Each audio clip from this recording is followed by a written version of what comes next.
All right, ladies and gentlemen, welcome back to the channel. We have a fun, little interesting video that we're going to do today about Kevin Porter Jr., as you can probably tell from the title. But before we get into it, guys, if you enjoy the video, hit the like button, hit the subscribe button. It really helps out the algorithm like a whole bunch, man. You guys don't even know. So appreciate it. If you like it, hit that like button. Let's just get right into today's video. So we've seen Kevin Porter Jr. play a handful of games now for the Houston Rockets. And in those games, he's gone 13 points, 5 rebounds, 10 assists, 3 steals, 27 points, 3 rebounds, 8 assists, 1 steal. 11 points, 7 rebounds, nothing. And then last night, 22 points. By the way, he played 41 minutes, which is beautiful. I love to see that. 22 points, 4 rebounds, 8 assists, 2 steals, 2 blocks. He did a little bit of everything. So that puts his season average 18 points per game, 3 rebounds per game, 8 assists per game, a steal and a half per game, and a block and a half per game. So obviously it's only been 4 games. I don't want to lose my mind, but honestly, I think the potential is there. Like, nobody is even arguing the potential. It's just there. But I'm talking about the potential of possibly being the next, or possibly even better than James Harden. So last year, Kevin was on the Cavs, didn't play too much, only got about 20 or so minutes a night, put up about 10 points per game. When you go and you look at Oklahoma City and you think about James Harden's first year, he put up about 10 points per game. He actually had less rebounds, less assists per game than Kevin Porter Jr. averaged last year. And he played in the same amount of minutes, about 23, 22 minutes per game. So you go to the next year, James Harden, almost 27 minutes per game, only 5 starts, played in all 82. Only about 12 points per game. So he got about 5 more minutes, put up about 2 extra points. His assist numbers went up almost 2, and his total rebounds went up almost 1. His steals remained the same. The year after that, not even that much crazier, averaged 31 minutes per game, so a lot more, 62, only played in 62 games that season, 17 points per game. A little under 4 assists per game, and about 4 rebounds per game. So here's kind of what I'm trying to get at. It wasn't until, obviously, when James Harden got to Houston in 2012 when he put up 26 points, 6 assists, 5 rebounds. So here's what I'm saying and also something to keep in mind, James Harden's rookie year, he's 20 years old. Second year, he's 21. Kevin right now is 20. What I'm saying is, what I see from this dude in these NBA games, I don't care who we're playing. I don't care who we're playing. I don't care who is on our team here in the NBA. He's played Sacramento, who isn't a horrible team one bit. I know they've got their issues, but it's not like they're the 2008 New Jersey Nets or whatever team, whatever year that was in. Next game, Utah.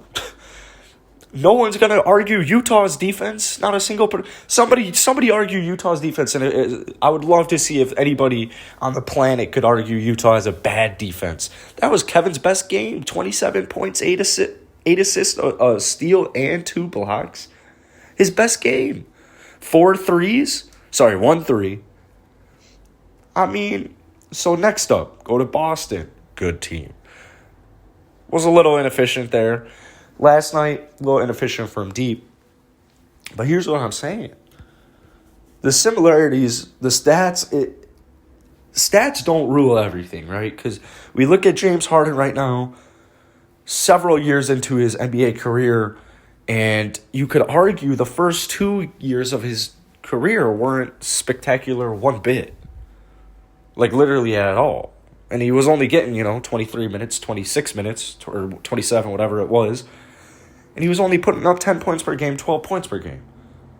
So That's kind of why I get a little confused when people ask, why are Rockets fans so high on Kevin Porter Jr.? Well, it's because point to me the other 20-year-olds going out in the NBA playing like this. And the thing is you can. Because when a 20-year-old goes out and does things like this in the NBA, you talk about it. Like, oh, you see that cat John Morant? Like, hell yeah. That's what Kevin Porter Jr. will be by the end of this season. If he stays healthy, I guarantee you, no matter what happens.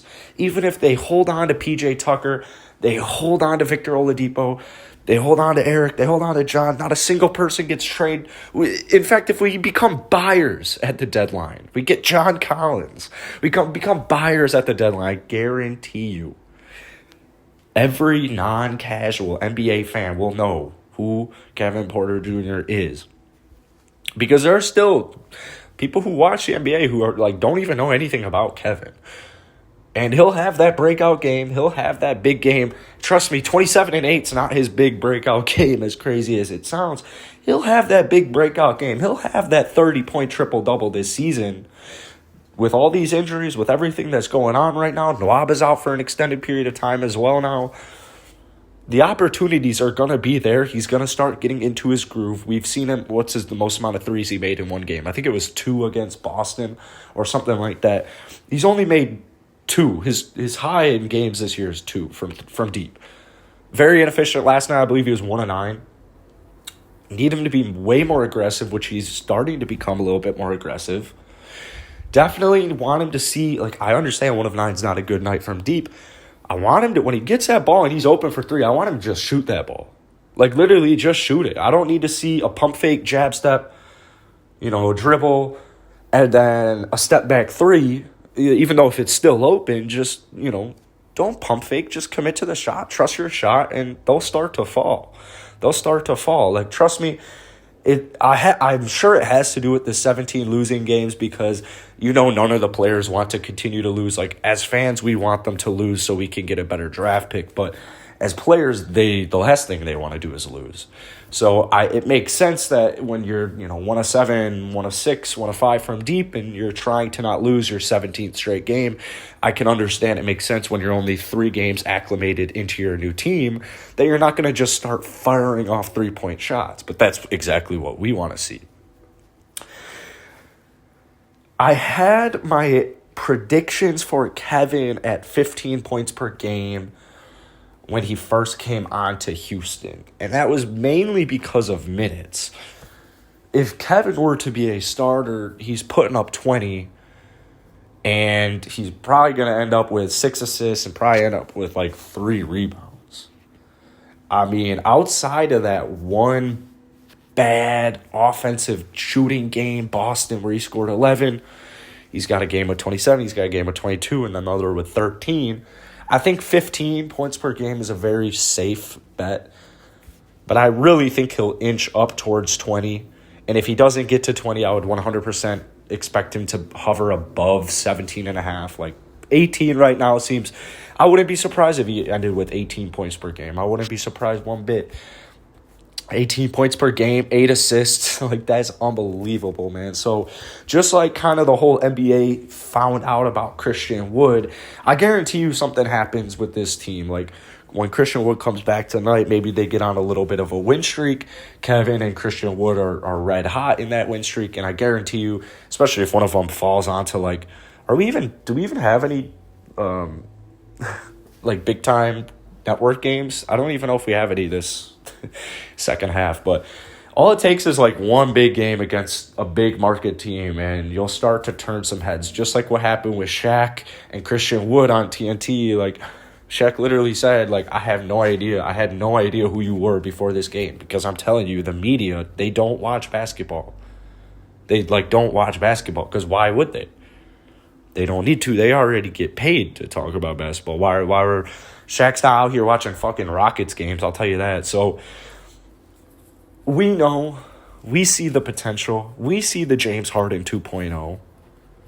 Does the rest of the league? No. But does it matter? Absolutely not. It's actually better. So I hope you guys enjoyed today's video. And I will see you guys later tonight, most likely. Hit that like button, hit that subscribe button. Peace out.